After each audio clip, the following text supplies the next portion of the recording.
Hello बच्चों, let's see this question. The question says a super ball is to bounce elastically back and forth between two rigid walls at a distance d from each other, neglecting gravity and assuming the velocity of the super ball to be v naught horizontally.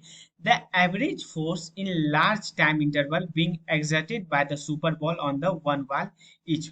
Question कह रहा है कि एक super ball है जो कि certain velocity v velocity से move कर रहा है और वो दो दीवार के बीच में दो वाल के बीच में है और इलास्टिकली दोनों वाल से वो टकरा रहा है elastically and back and force.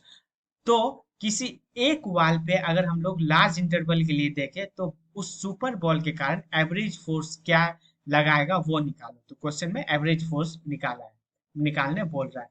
तो ये दो वाल हम लोग एज्यूम कर लेते हैं, ये दो वाल हैं।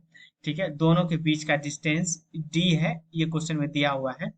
उसके बाद इस वाल के अंदर एक बॉल है जो कि बी नॉट से मूव कर रहा है।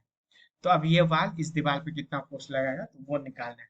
तो पहले इसका की कॉन्सेप्ट समझते हैं। की कॉन्सेप्ट, तो इसका की कॉन्सेप्ट हो जाएगा Newton second law of motion.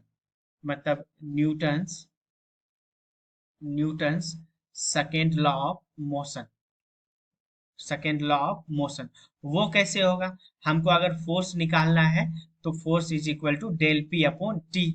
तो यही तो सेकेंड लॉ ऑफ मोशन है। सो की कॉन्सेप्ट क्लियर है।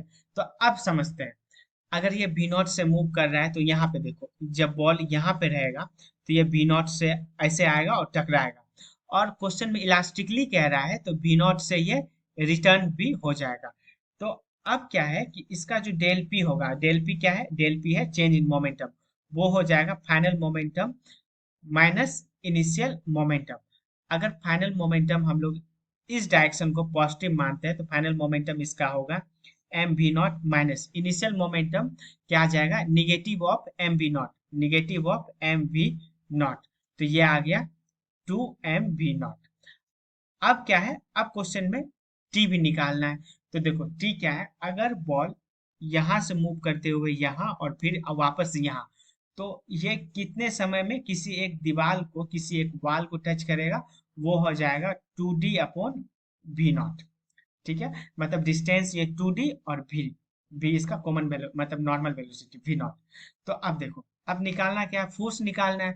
तो फोर्स क्या हो जाता है? फोर्स हो जाएगा del P upon T. T क्या है? Time taken by ball two to elastically collaborate by between one ball. ये हो जाएगा टाइम टेकन। तो अब देखो, डेल पी क्या है अपने पास? डेल पी है टू एम बी नॉट। तो हम लोग यहाँ पे पुट कर दिए टू एम बी नॉट। और टाइम टेकन क्या है क्वेश्चन में? टाइम टेकन है two D upon V naught. तो ये यहाँ पे पुट कर दिए two D upon into V naught. तो ये टू टू कट गया, तो ये आ गया कितना? एफ बराबर आ गया एम वी नॉट का होल स्क्वायर अपॉन डी। और क्वेश्चन में पूछा क्या? क्वेश्चन में पूछा है यही तो, टाइम कितना। तो जो फोर्स अप्लाई होगा वो आ जाएगा एम बी नॉट का whole square upon D. Hence option number B is the right answer. Hope you understood it well. Best of luck.